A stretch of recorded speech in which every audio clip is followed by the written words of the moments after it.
Tere kõigile, kes on liitunud meie videotunniga. Tänase tunni teemaks on andmed ja väärandmed. Me räägime sellest, kuidas andmeid kogutakse, kuidas andmeid kasutatakse ja kuidas aru saada, et andmed või info, mis meile esitatakse, ei ole päris õige. Tänases tunnis me räägime kahekesi. Kõigepealt räägin mina, minu nimi on Kadri Roodalu ja ma töötan Eesti Statistikaametis andmeteadurina. Ja pärast mind räägib Maia Klaassen Tartu Ülikoolist. Esmalt siis sellest, et kuidas tekivad andmed, mis on andmed ja kuidas ma saan aru, kui keegi üritab mulle andmetega valetada. Kui me räägime andmetest, siis varasemalt selleks, kui ma olen tahtnud mingeid andmeid koguda või mingisugust infot esitada, siis on alati mul tulnud selleks mingisuguseid suuremaid või väiksemaid pingutusi teha. Näiteks ma olen pidanud kedagi küsitlema, ma olen pidanud esitama mingisugust aruannet või siis näiteks rahvaloenduse puhul on pidanud käima kodudes rahvaloendajad, kes siis küsivad inimestelt igasuguseid küsimusi. Tänapäeval on aga järjest rohkem ja rohkem sedasi, et meie tegevusest nii internetis kui tavalises elus jäävad sellised rohkem või vähem automaatsed andmejäljed.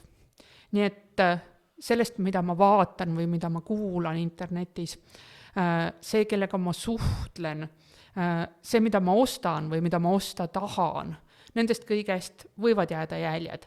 Samamoodi näiteks päriselus, sellest, kus kohas inimene õpib või töötab, jäävad jäljed Eestis registritesse. Nii et sellest tulenevalt me saamegi mõelda, et kui me andmetest räägime, siis me praegu räägime hästi suurest hulgast eri liiki andmetüüpidest. No näiteks me saame rääkida endiselt sellistest traditsioonilisematest küsitlusandmetest või siis riigi ja asutuste registri andmetest. Näiteks kui tehakse riigi statistikat õppijate kohta, siis selleks just nimelt kasutatakse Eesti hariduse infosüsteemi registri andmeid ja me saame iga aasta alguses või lõpus kokku lugeda, kui palju meil õpilasi on. Kui me räägime nüüd nendest uut tüüpi andmetest, näiteks veebiotsingu andmetest või sotsiaalmeedia postitustest, me võime rääkida ka näiteks kassa andmetest, kes midagi kuskilt tellib või ostab, kes midagi vaatanud, kuulanud on, siis nende andmete kasutusest meil on veel natuke vähem märke. Näiteks me teame, et Google'i otsingute kohta on juba mõningad aastad olnud selline koht nagu Google Trends, kus saab siis vaadata, et mida inimesed on aja jooksul otsinud Google'i otsingust ja kuidas need trendid on muutunud. Siin sellel slaidil on näha, kui tihti inimesed on otsinud märksõna riigieksamid ja on näha, et viimase aasta jooksul just eelmisel kevadel oli selle märksõna otsingute arv kõige kõrgem. Okei, kui meil on palju andmeid, kas see on probleem või ei ole? Ja millisel juhul see on probleem? No üldiselt, kui meil on palju andmeid, siis see andmete hulk võib-olla iseenesest ei olegi probleem, aga probleemiks see võib osutuda siis, kui me peame nende andmete põhjal tegema mingisuguseid otsuseid inimeste või ühiskonna kohta üldiselt. Sellisel juhul on meil siis mitu erinevat võimalust, mis liiki andmeid kasutada ja me peame teadma, mis on erinevate andmeallikate plussid ja miinused. Teine koht, kus me peaksime kindlasti teadma, et missugused andmed on korrektsed ja kuidas neid kasutada, on see, et kui me näeme, et mingisugune info on kahtlane, kui me kahtlustame, et äkki on tegemist valeinfoga, aga äkki keegi üritab mind mõjutada, sellisel juhul ka oleks kasulik teada natukene rohkem andmetest. Ja kolmandaks, kui te olete kooliõpilased, siis ilmselt nii mõnelgi teist kas on olnud või tuleb see küsimus, et kuidas teha enda gümnaasiumi uurimistöö ja ka selle puhul ehk oleks kasulik omada rohkem teadmisi sellest, et missugused andmed on okei ja millised andmed on kvaliteetsed ja millised mitte.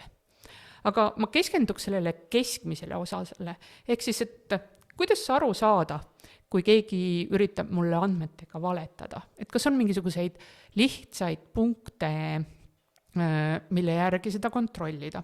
Et tõepoolest saab välja tuua mõned sellised üldisemad punktid, mida jälgida ja ma iga ühe kohta neist natukene rohkem ka räägiks. Ma olen siia toonud ka ühe näite. See on üks näide Postimehe artiklist, kus siis väidetakse, et Eesti on jäänud 20 000 inimese võrra väiksemaks ja nõrgemaks viimase 10 aasta jooksul. Kuidas ma siis saaksin hakata kontrollima näiteks seda, et kas see info on korrektne või ei ole ja missuguseid küsimusi ma saaks küsida? No esiteks ma saaks küsida seda, et kes, kus ja miks seda infot esitab. Tundub, et tegemist on Postimehe ajakirjanikuga, ta esitab seda artikli vormis. Järgmiseks ma saaks kontrollida, et kas selles artiklis, mida ta kirjutab, on öeldud, kellelt ja kust need andmed on kogutud. Kolmandaks ma saaks vaadata, et millal ja kus need andmed on kogutud ja viimaks ilmselt oleks hea ka teada niisuguseid üldisi suurusjärke, et hinnata, kas 20 000 üldse on Eesti või Euroopa rahvastikuga võrreldes probleem või mitte. Aga esimene nendest küsimustest. Mõtle, kes ja miks seda infot esitab. Eestis on terve hulk organisatsioone, mille peamine ülesanne ongi infot koguda ja infot esitada, andmeid koguda ja andmeid esitada. Üks nendest on Statistikaamet, minu tööandja, ja teiseks Eesti Pank, ja kui te käite nende kodulehtedel, siis see on ilmselt kõige paremaks allikaks Eesti kohta andmete saamiseks. Lisaks sellele on meil hulk erinevaid uuringufirmasid, kelle peamine tegevus ongi uuringute tegemine, näiteks Norstat, Kantar Emor ja teised sellised. Ka nemad on kindlasti üsnagi usaldusväärsed andmete pakkujad.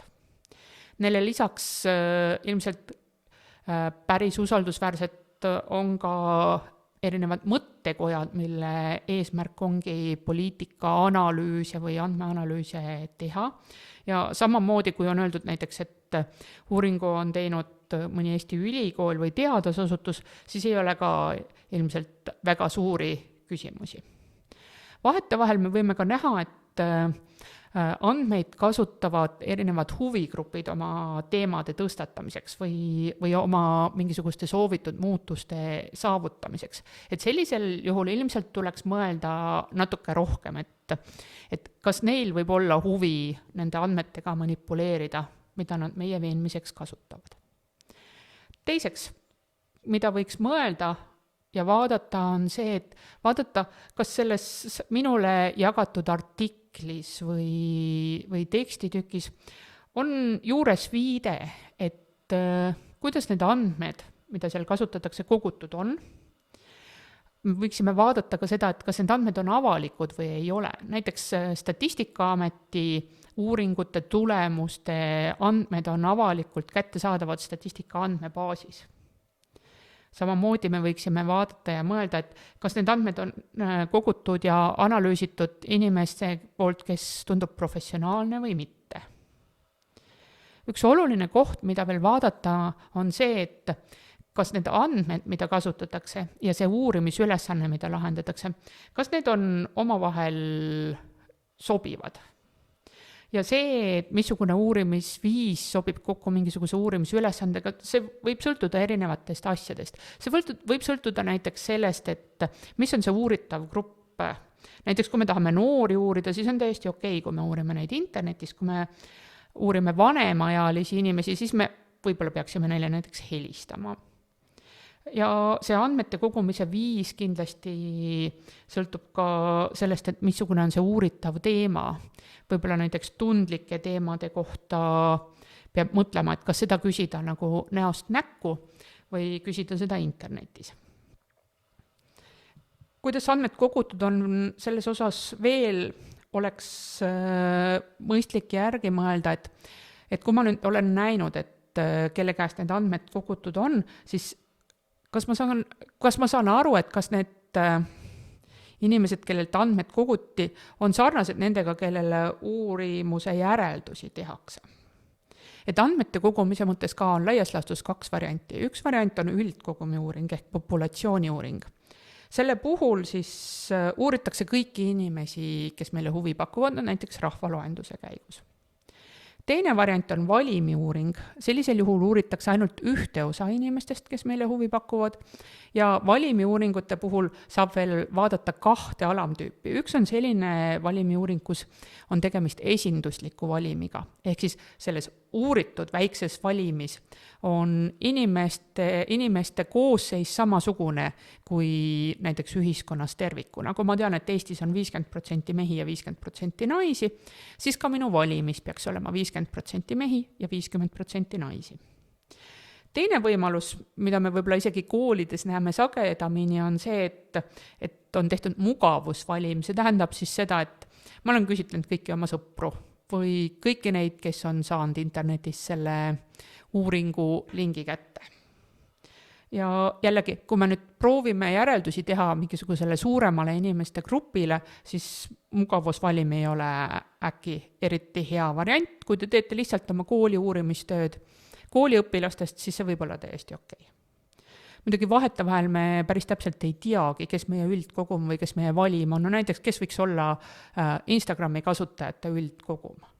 Ja kui ma teen Instagrami kasutajate kohta järeldusi nende postituse põhjal, siis kas sellisel juhul on tegemist esindusliku valimiga? Või on äkki niimoodi, et need, kes sotsiaalmeediasse sisu loovad, need ei ole päris täpselt esinduslikud nende suhtes, kes seda sisu tarbivad. Siin on ka üks näide. Ütleme, et ma tahan teada, missugused inimesed ostavad midagi e-poodidest. Ja mismoodi ma saaks seda teada? No üks variant on kasutada selleks uuringu andmeid, teha infotehnoloogia kasutamise uuring. Statistikaamet just nimelt sellist uuringut läbi viibki ja küsib siis inimeste käest, ühe valimi käest 16–74 aastat inimestelt, et kas te olete viimase aasta jooksul midagi tellinud ja kui, siis mida? Aga selle valimi uuringu puhul me ei tea näiteks seda, et kas ja mida tellisid 80-aastased inimesed. Seda me võiksime teada saada näiteks, kui me saaks kätte mõne veebipoe kassaandmed. Et siis me saaks teada, et missugused inimesed mida ostsid, aga sellisel juhul me jälle ei saa teada seda, et kui palju on neid inimesi, kes üldse veebipoes ei käinudki. Isegi ei vaadanud midagi, rääkimata sellest, et nad midagi ei ostnud. Kasulik oleks vaadata ka seda, et missugune on selle uuringu tegemise aeg ja koht. Et vahetevahel andmed võivad suhteliselt kiiresti vananeda. Samamoodi võiks mõelda, et kui nüüd artikli aluseks on mõnes teises riigis tehtud uuring, kas selle tulemused sobivad ka Eestis kasutamiseks või mitte nii väga. Ja kui on tegemist Eesti uuringuga, siis kas näiteks Tallinnas tehtud uuringu tulemusi saab üldistada või kasutada Võrus või Narvas järelduste tegemiseks.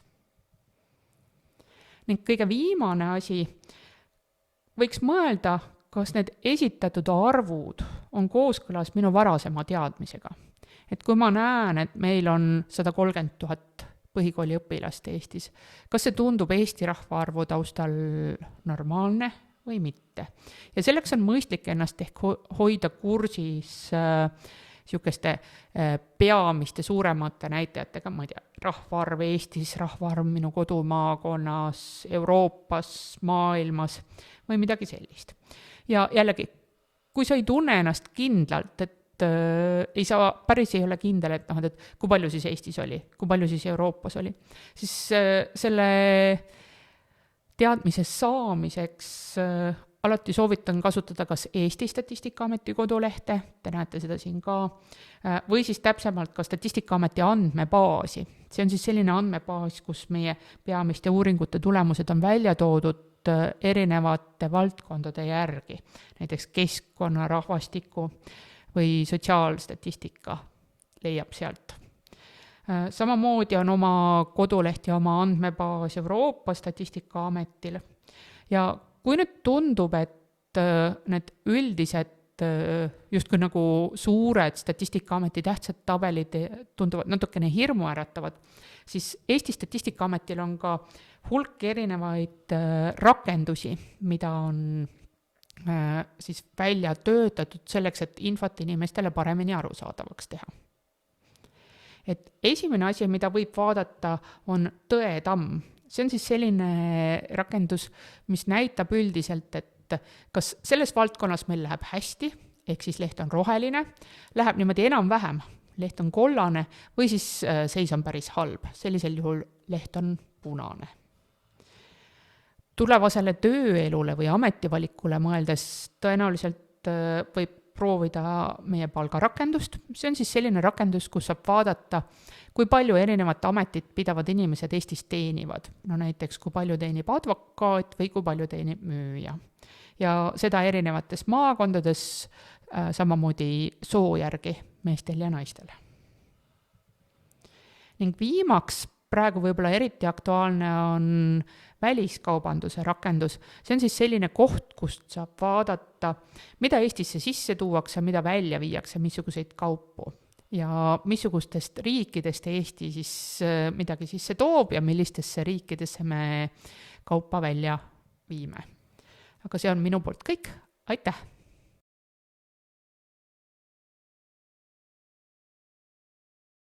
Tere! Mina olen Maia Klaassen ja Tartu Ülikoolis töötan, samuti uudishimutsen, kirjutan projekte. Ma olen näiteks ütleme, praktik akadeemilises keskkonnas. Ja mina tahan teiega täna rääkida natukene infokeskkonnast ja infohäiretest. Seda on täitsa võimalik ka teil muideks tulevikus uurima hakata, kui tundub huvitav. Selleks on vaja lihtsalt ajakirjandust ja kommunikatsiooni alustuseks õppida. Aga okei, lähme kohe asja juurde. Mida ma tahan, et te võtaksite sellest tänasest 15 minutist kindlasti kaasa? Esiteks, me elame tähelepanu majanduses. Okei, ma teen uuesti dramaatilisemalt veel. Me elame tähelepanu majanduses. See on vaja meelde jätta, sest see on alusloogika, mida on vaja mõista selleks, et saaks rahulikult ka olla ise siuke teadlik meediatarbija ja et sind ei oleks nii lihtne mõjutada. Ja seetõttu on hästi oluline meelde jätta, et see, et me saame sotsiaalmeediat tasuta kasutada, ei tulene mitte sellest, et Mark Zuckerberg on maailma suurim heategija, vaid seal taga on ikkagi väga kindel äriloogika. See ei tähenda, et sotsiaalmeedia kohe iseenesest on hea või halb, eks ole, ta on vahend. Aga me peame mõistma, mis seal taustal toimub. Mis see tähelepanu majandus siis tähendab? See tähendab seda, et meie tähelepanu ongi see ühik, mida müüakse.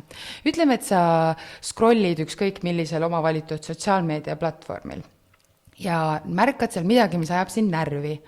Ja paned vihase näo, reageerid, ütled, oh my god, siuksed lollid ei peaks üldse netis käima. No, klassikaline on ju. Tegelikkuses sellega sa juba oled andnud tähelepanu. Ehk siis sa juba oled võimendanud seda sama infot, millele sa pruukisid negatiivselt reageerida. Et see on võib-olla siuke üks huvitav asi tähelepanu majanduse juures, et tegelikkuses ei loe üldse see, kas su tähelepanu on positiivne, kas sa oled rõõmus, kas sa tahaksid oma sõprade kõigiga seda jagada sellepärast, et see on äge, või sa reageerid sellele ja sa levitad seda lihtsalt sellepärast, et see ajab sind närvi. Igatahes sa oled oma tähelepanu andnud. Ja mis nüüd seal taamal samal ajal käib, eks ole, kui meie tähelepanu üritatakse ükskõik millise tugeva emotsiooniga püüda. Samal ajal ka loomulikult kogutakse andmeid meie käitumise kohta. Ehk siis samal ajal, kui meie reageerime kurjalt, on kuskil meie süke digitaalne avatar, ütleme, või süke digitaalne versioon meist. Ja seal väga hästi teavad sotsiaalmeedia platvormi hoidjad, siis tänu sellele nad nii palju erinevaid andmeid koguvad, teavad, mis paneb meid reageerima. Ja see on selle soovitusalgoritmi boonus ja miinus, eks ole. Et boonus ühelt poolt ongi see, et me näeme sisu, millele me varem oleme reageerinud, ehk siis idee poolest peaksime nägema meid huvitavaid asju. Aga miinus on see, et kui sa näiteks reageerid väga vihaselt ja valulikult mingile teemale, siis seda tulebki sulle järjest rohkem, eks ole, soovitusalgoritmiga ette. Et see on siuke, peab hästi teadlik olema, et mitte langeda siuksesse negatiivsesse mutiurgu lihtsalt. Seda algoritmid väga soosivad. ja mis siis selle meie tähelepanuga ja meie andmetega selle kohta, kuidas meie tähelepanu võita tehakse, see müüakse reklaamipakkujatele edasi. See on ju see, kus tuleb Facebooki raha, kus tuleb Instagrami raha, kus tuleb YouTube'i raha, TikTok, kõik sotsiaalmeediaplatvormid mingis vormis tegelevad andmete kogumise ja siis selle teadmise edasi müümisega, et kuidas näiteks on võimalik panna ma ei tea, 20 minutit järjest videot vaatama just spetsiifiliselt sind, kes sa seda videot vaatad, mis iganes vanusegrupp sa siis oled, see sihitamine reklaamidega on väga-väga täpne. Nii et jätame meelde, me elame tähelepanumajanduses, meie tähelepanu on kaubaartikkel ja iga kord, kui me kuskil rullime, me anname seda tähelepanu, eks ole, ära ja see müüakse siis edasi. See on reaalsus lihtsalt, miski hea elus ei ole ju tasuta. Nüüd see muutub probleemiks sel hetkel, kus meie tarbimisharjumusi ja meie otsuseid ja meie käitumist hakkab see algoritminduse maailm justkui mõjutama. Selle kohta on ka hästi palju uuringuid, kuidas on tänu algoritmidele võimalik eriti just nagu kinnistes gruppides sattuda sellisesse olukorda, kus sinu mõtteid justkui kogu aeg kiidetakse tagant, aga sa ei kuule kunagi teist poolt, vastaspoole argumenti, et ütleme, kui sinu arust on parim värv kollane ja kellegi arust on sinine, siis selleks, et tekiks arutelu, tuleks, eks ole, vastata küsimusele, miks on sinu arust parim värv kollane või sinine. Ja selleks, et see arutelu tekiks, peaks olema sinu ümber ka virtuaalses ruumis inimesi, kes ei mõtle täpselt nii, nagu sina ise. Ja meie tarbimisharjumuste osas on meil muresid veelgi. Paneme siia kohe slaidile need ka välja, et saaks ühiselt vaadata. Esimene koht on siis pinnapealne tarbimine. See väljavõte nendest sekunditest on minu bakatöö intervjuust. Kindlasti need andmed 4 aasta jooksul on märgatavalt muutunud, aga ma mäletan, kuidas see pani mind ka juba toona mõtlema, et 22 sekundit, selle ajaga ju ei jõua ühtegi põhjalikku lugu läbi lugeda, selle ajaga ei jõua ammugi mingeid fakte kontrollida või vaadata, kas mingi pilt on õige. Sa ei jõua analüüsi teha, sest see on niisugune väike sekund lihtsalt, mis sa seal sisuliselt veedad. 22 sekundit, sama hästi võiks olla pool sekundit. Ja see tähendab seda, et me ei süvene. Meil on kohe probleem sellega, me ei suuda süveneda ja me treenime oma aju kogu aeg järjest rohkem tahtma uut infot. Sellepärast ju on ka TikTok nii kergesti sõltuvust tekitav, et kogu aeg tahaks aju jälle seda uut süsti, et minut aega ja nüüd tuleb jälle midagi uut ja põnevat peale. Ja täiesti võimalik, et ka sina, armas vaataja, oled praegu näiteks telefoni scrollimise ajal kõrvale välja võtnud, sest see on ka nüüd midagi, mis me teeme. Me vaatame filme, samal ajal me scrollime, likeime, suhtleme ja endale vähemalt kinnitame, et meie tähelepanu on jätkuvalt kõikides kohtades võrdselt. Ja mis tarbimisharjumuste juures saab eriti problemaatiliseks, on see, kui see pinnapealsus viib selleni, et sind on äkki lihtne eksitada või ütleme niisugusele vale teele viia või näidata jällegi hästi niisugust ühepoolset pilti. Mida saab teha? Ma annan kohe ka konkreetse soovituse. Mida teha, et sotsiaalmeedias ei leviks nii palju valeinfot? Jumala eest, vaadake, mida te jagate. Ei ole võimalik, et te kontrollite kogu info, mis teil feedis on. Mõtleme nüüd tundide kaupa scrollimist, ei jõuagi ju kõike kontrollida. Aga kontrolli enne, kui sa ise midagi edasi jagad. Ja kui 100% ajast ei saa, kontrolli näiteks 80% ajast. See on väga hea algus juba ja kindlasti parem kui mitte midagi. Muidugi on ka küsimus selles, et kas meil kõigil üldse on teadmised, kuidas mingit infot kontrollida. Ja et ütleme, et kui sul on ka aega minna kontrollima, aga sa näiteks ei tea, et tagurpidi Google'i pildiotsing on hea tööriist, kus vaadata, kas mingit pilti kasutatakse vales või eksitavas kontekstis, siis sa ei lähe ju ka otsima. Nii et kindlasti tuleks endale selgeks teha, kuidas see info kontrollimine käib, selle kohta materjale on meeletult, aga ma ütleks jällegi, et siin on mingid rusikareeglid, mis alati kehtivad. Esimene on see, et vaata, äkki keegi on selle töö juba ära teinud. Mine vaata rahvusvahelisi faktikontrolli lehti, nagu näiteks Snopes või praegusel ajal väga aktuaalne Ukrainian Fact Checks, eks ole, kus on siis rahvusvaheline võrgustik tulnud kokku ja nad kontrollivad sihukese kiirusega, et sul ei olegi ise vaja seda tööd ära teha. Aga kui ikka oleks vaja korraks kontrollida, et kas mingi info on õige või mitte, siis hästi hea variant on vaadata, et mis teised allikad sellest veel räägivad. Et kui sa nagu seda ühte allikat vaadates ei suuda otseselt öelda, et see on kahtlane või see ei ole, siis üldiselt rusikareegel on, et kui ikka juba 25 usaldusväärses allikas on sama info, siis võib seda natuke rohkem usaldada. Ja mis kindlasti veel tuleb endal meeles pidada, on ka see, et sotsiaalmeedia loojad oskasid väga hästi võtta selle inimkäitumise tuuma. Ehk siis kindlasti teile on ju ka räägitud, et eakaaslased ja eakaaslaste surve on iseäranis alles areneva aju puhul siuke hea surveagent, on ju, et ära tee suitsu, sest sõbrad sunnivad, samamoodi siis ära hakka mingeid asju jagama või mingisuguseid põhimõtteid levitama, sellepärast, et ainult su sõbrad seda teevad. Kindlasti on selleks kiusatus, sest meil on haige kiusatus kuhugi kuuluda ja saada nagu seda kinnitust, et sa oled normaalne ja sa oled osa meist. Aga samas selle kinnituse või kuuluvustunde otsimine võib jälle viia selleni, mis ma enne rääkisin, et kogu aeg ühed ja samad arvamused, no nii ju ei saa. Tuleb ikkagi mitmekesistada. Kes siis meid eksitab? Siin ma olen slaidi peale jälle välja toonud sellised nagu 3 peamist asja, mis silmas pidada. Mitte, et see oleks kõik, millega see piirdub. Aga võib-olla jälle, et kogu maailma pole vaja ju meil kohe tundma õppida, et teeme sissejuhatuse. Ja sissejuhatuseks kõige olulisem asi, mida teada ja ära tunda kindlasti, on automatiseeritud andmete levitamine. Seda teevad nii trollikontod, seda teevad ka näiteks reklaamikontod. Mina olen suur Instagrami kasutaja, seal alguses oli kõige rohkem botide poolt toodetud minu arvates pornosaitide sisu ja nüüdseks näiteks Forexi sisu. Ja samamoodi levitatakse selliste botidega ka valeinfot, absoluutselt. Mis selle eesmärk siis on? Ei olegi alati tingimata kedagi ära veenda, vaid luua segadust. Kui mingisuguse ühe olukorra kohta on piisavalt vastukäivat infot, et luua segadust, siis on juba eksitamine olnud vägagi edukas, et alati ei ole eesmärk uskuma jääda.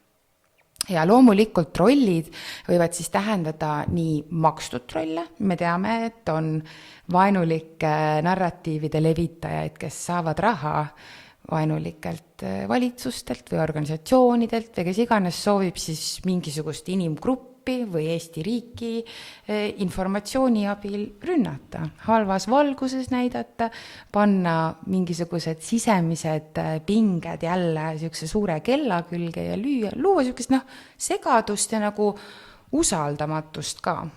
Ja see ongi nende missioon, aga alati loomulikult ei ole vaja otsida kuskilt mingisuguse kõrgema jõu karvast kätt, eks ole. Inimesed lihtsalt ei mõtlegi kõik nagu sina, seda võib olla raske uskuda ja sotsiaalmeedia toob seda eriti näkku, aga et alati ei ole ka kõik, eks ole, ju kohe makstud trollid, sellepärast, et nad näiteks arvavad millestki kardinaalselt teisiti kui sa ise. Siis kes veel eksitavad, on loomulikult inimesed, kes seda ei tee meelega. Kogemata, juhtub ka. Näiteks on Tartu Ülikoolis uuritud seda, kuidas väsinud ajakirjanikud või läbipõlenud ajakirjanikud ja ajakirjandus on väga kõrge läbipõlemisohuga amet, et kuidas siis tuleb rohkem vigu, see on ju loogiline, ajakirjanik on ju inimene. Ehk siis samamoodi nagu sul, kui sa oled väsinud, see ei ole väga rahulikku elu saanud mõnda aega nautida, stress pulbitseb igalt poolt, ka sina oled siis kergemini mõjutatav kindla peale ja just põhiasi, mis siin tekib tõenäoliselt, on jälle see allikakriitilisus. Et kui olla skeptiline, võib-olla isegi natuke paranoiline info osas, mida sulle väga palju ette tuleb, kas siis algoritmide poolt või muul moel, et siis ma arvan, et on võimalik natukene vastu seista siis sellele. Ja teine pool on ikkagi ka see, et ärge unustage, et vigu parandatakse. Et ajakirjanikel eriti on ju kutsekohustus neid vigu parandada. Sotsiaalmeedias, alati ikka ei parandata. Ja seda tuleks ka meeles pidada.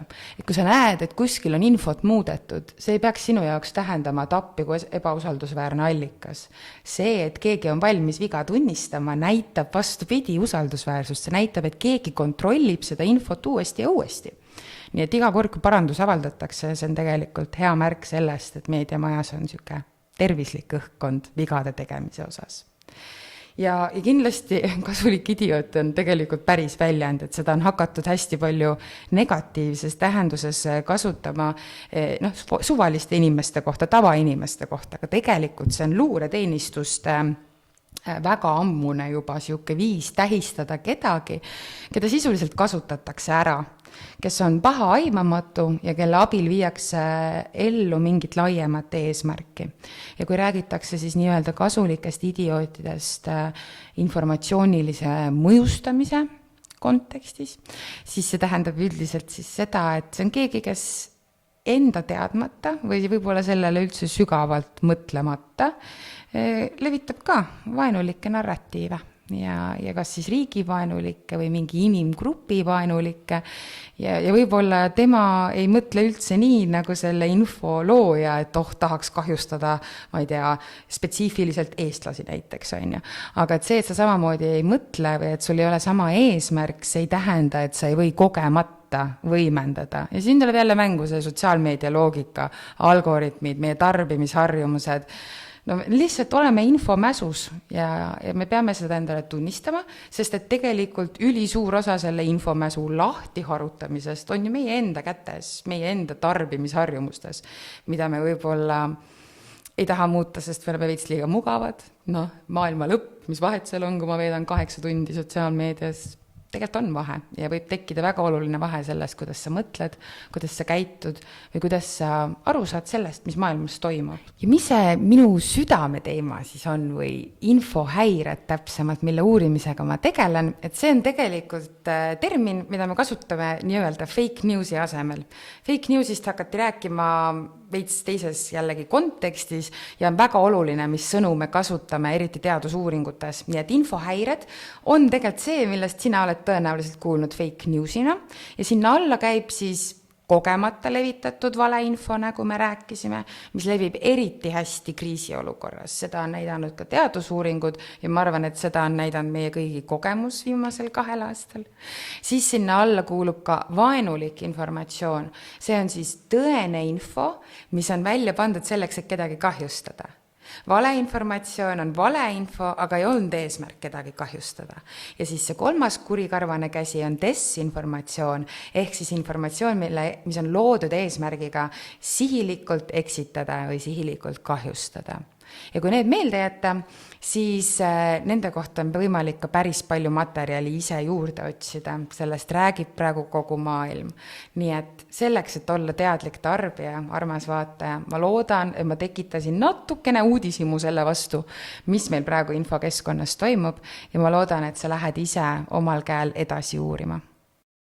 Tere tulemast tagasi! Tere Kadri! Tere! Oleme nüüd ühe laua taga, ühes ruumis ja oleme kätte saanud teie küsimused. Väga head küsimused on. Aga vastame siis mõnele neist vähemalt, nii kui oskame.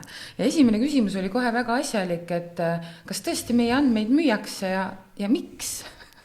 Et tõepoolest see küsimus võib tekkida, kui räägitakse, et andmed on nii väärtuslikud, kõik tahavad sellest kasu saada. Mis puudutab uuringufirmade andmeid või siis Statistikaameti andmeid, siis neid ei müüda küll mitte kunagi mitte kellelegi. Aga mis puudutab sotsiaalmeedia andmeid, nende kohta peaks mina sinu käest küsima, et kas neid müüakse, kellele müüakse, kuidas müüakse? No tehniliselt müüakse, aga isikustamata, eks ole, ehk siis müüakse sükest nagu väidetavalt, müüakse sükest pakendatud teadmist ikkagi. ikkagi, et a la näiteks inimesed vanuses 25–30, kes elavad Tartus, omavad koera ja on laikinud 4 erineva meediaväljaande lehte, et sellist tüüpi inimesed võiksid reageerida X või Y tüüpi reklaamile, on ju. Et see on nagu päris nii, et need on nüüd Mari andmed ja me müüsime need maha, asi ei tohiks käia. Aga noh, näiteks neid telefoninumbrite andmebaase on spämmine minule isegi meili peale tavainimesena tulnud, et neid ikka müüakse juba mingist vanast ajast. Aga loodetavasti on need kõik ammu aegunud. Okei, aga teine küsimus oli selle kohta, et keda üldse peaks huvitama tavalise Eesti noore andmed? Et jällegi, kui me räägime traditsioonilistest andmetest, siis Eestis praegu on olukord selline, kus ikkagi peaaegu kõik otsused, mis tehakse, langetatakse andmepõhiselt. See tähendab, et poliitikutel, ministeeriumi ametnikel, kohalike omavalitsuste töötajatel, neil on vaja andmeid, et mõelda välja, kui palju on meil vaja koolikohti, kui palju meil on näiteks erinevaid töötajaid, ehk siis, et need on kõik otsused, mille jaoks on vaja inimeste andmeid, on vaja täpset informatsiooni, kes kus elab ja mida ta seal teeb. Ja mida tal vaja võiks olla sisuliselt riigilt on ju ka, või noh, ühiskonnalt laiemalt. Aga sotsiaalmeedias ja internetiklikkide puhul see vist on natuke teistmoodi.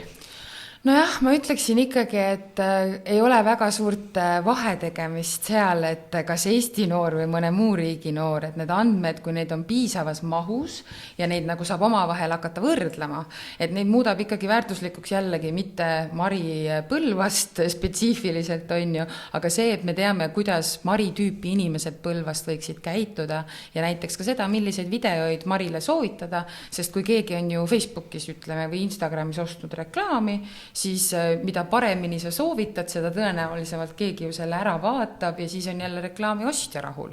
Nii et noh, kui me mõtleme sellele tarbimisele, nagu mida sulle suunatakse soovitusalgoritmidega, siis sa oled noorena minu arust täpselt sama väärtuslik kui täiskasvanu. Silmapaar on silmapaar. Okei, aga kui see mulle ei meeldi? Näiteks kui ma tahan, et ma ei tea, minu andmeid enam ei kasutataks, kas ma saan need lasta ära kustutada? No seal võib proovida settingutega igal pool mängida, et eks igal platvormil on natuke erinev, aga näiteks, ma ei tea, Facebookist, kui alla laadida oma andmete pakett, see, mida nad koguvad, on ikka üsna šokeeriv ja sa oled andnud selleks nõusoleku kohe, kui sa laadisid äppi alla. See sama asi, mille me kõik läbi kerime, me ei loe. Väikses kirjas. Väikses kirjas. Ja tegelikult sa oled kõik selle juba ära andnud, et näiteks minu arust hästi naljakas on vaadata, kuidas Eesti kuulsustele meeldib panna endale Instagrami biosse, et see on minu isiklik leht ja teie tohisid pilte võtta ilma minu loeta. Absoluutselt on vahele jäänud see osa, kus kõik asjad, mis sa Instagrami või TikToki või kuhu iganes postitad, me kõik oleme andnud ära oma andmed sellega, eks ole, põhimõtteliselt öelnud, et sa võid minu pilti edasi kasutada, sest see oli mu avalik kuskil. Nii et mis on välja läinud, seda enam tagasi ei saa. Pigem piirata seda, mis läheb välja, kui loota sellele, et saab jube hästi mingit digitaalset jalajälge endal kustutama hakata, mina ütleks küll, jah. Ma küsin veel sellist asja, et kui me Statistikaametis analüüsime kellegi inimese andmeid, siis me kunagi ei näe selle inimese nime või isikukoodi tema andmetega koos. Ehk siis, et meie jaoks need on lihtsalt andmepunktid, nagu ei ole päris inimesed, vaid anonüümsed inimesed. Kuidas sotsiaalmeediaga on, et kas seal ka oleks kasu sellest, kui ma keelaks enda info näitamise ära ja teeks postituse anonüümselt või siis näiteks teeks mingisuguse fake konto? No ma ikkagi vastutustundlikult juhiks tähelepanu sellele, et fake kontod on kõikide platvormide reeglite vastu ja on ausalt öeldes paras digiprügi. Aga kui me räägime sellest, kuidas kaitsta enda digitaalset jalajälge, siis ülilihtne asi on kohe ainult sõpradele nähtavaks panemine, kõik, mis sa teed. Erand on muidugi inimesed, kes kommunikeerivadki väljapoole, kelle töö jaoks on kuidagi vajalik, et siis loomulikult hoia avalikuna, aga arvesta, et avalik on avalik, on ju. Ja üldse see anonüümsus internetis on väga suhteline. Minu arust alati põhiline näide on see, et kui me nii super anonüümsed oleme ja VPN-id meid kaitsevad nii hästi, siis kuidas Pornhub statistikat teeb? nad teavad väga hästi, eks ole, kõike. Järelikult sama loogika käib ka mujal kaasas ja näiteks Snapchati puhul. Mina kustutasin pärast seda äppi ära, kui tulid välja need esimesed uuringud, mis on nüüdseks siis saanud ka korratud, ehk siis on jõutud ikkagi enam-vähem järeldusele nagu ühisele nõule, et Snapchati väidetavalt kustuvad asjad jäävad tegelikult kõik alles. Ehk siis, et kui seal on nagu väidetavalt 24 tundi näitamisaeg, siis tegelikult kui keegi väga tahaks ja väga-väga oleks valmis vaeva nägema ja omaks väga-väga tõsiseid oskusi, siis krüpteeritud kujul need siiski on alles, neid päriselt ei kustutata ära. Et igaks juhuks tuleks arvestada sellega, et pigem panna kõik asjad privaatsemaks ja võtta nagu seda riski vähemaks ja võib-olla ka postitada lihtsalt vähem. Raske. Ehk siis see andmejälg, mille me jätame, see jääbki alatiseks. Aga äkki peaks rääkima ka sellest, et kust ma saan näha, missugusi jälgi ma olen jätnud, et Eesti riigis näiteks Eesti eest saad vaadata, et missugused ametnikud või millised asutused on sinu kohta andmeid küsinud. Kas on veel midagi, mida saab teha? No loomulikult on kohti, kus saab süvitsi minna, aga ma ütlen nagu 5 minuti siuksed käigud, et esimene on ju klassikaline have I been pwned, on ju, kus on võimalik enda meili aadress panna ja vaadata, kas kuskil suurlekete käigus on ka sinu parool lekkinud ja siis kohe minna ja vahetada parool ära ka teistes kohtades, kus sama kasutusel on. Et ideaalis võiks olla kasutusel vähemalt 3 erinevat parooli ja nagu 2 siis ütleme, et töö või kool ja eraasjad on nagu miinimumpakett. Aga et kui juba on juhtunud, siis parem on teada, et sa saaks reageerida. Ja hästi hea asi on ikkagi mitmeastmeline sisse logimine on ju ka. Et näiteks minule tulevad teavitused, kui keegi üritab minu Facebooki või minu Gmaili sisse logida, sest ma ei ole teinud oma sisselogimist üheastmeliseks. Ja see on, ma arvan, ka siuke väike asi, mida teha, mis teeb võib-olla elu vahepeal natukene, mitte nii mugavaks, et ei ole need automaatsed loginid igal pool ja nii on ju. Aga et ka see aitab pilku peal hoida, et sa tead, et keegi üritab. Mingid soovitusi veel? Ega vist. Proovige, katsetage, proovige alla laadida andmepakke. Enamike platvormide kohta on põhjalikud õpetused netis, kuidas vaadata, mis neid andmeid minu kohta siis on hoitud ja kui palju seda on. Ja Google'ist on ju võimalik vanakraamiga maha võtta, nii et tehke üks digiprügi koristuspäev ja samas saate sellest ka kindlasti ise targemaks andmete osas. Head avastamist!